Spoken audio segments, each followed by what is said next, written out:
5 patay sa banggaan ng trailer truck at AUV sa barangay Malipampang, San Ildefonso, Bulacan. Sa kuha ng CCTV, makikitang banayad ang daloy ng trapiko sa Maharlika Highway.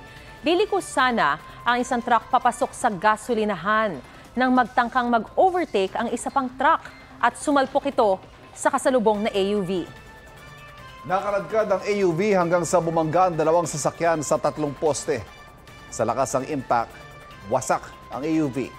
5 sa 6 na sakay nito, patay. Sugutan naman ang isa. Ayon sa driver na nag-overtake na truck na si Aurelio Bartiquil, hindi niya nakabig pabalik sa linya ang truck dahil sa bigat ng karga nito. Isinailalim na sa inquest proceedings ang driver.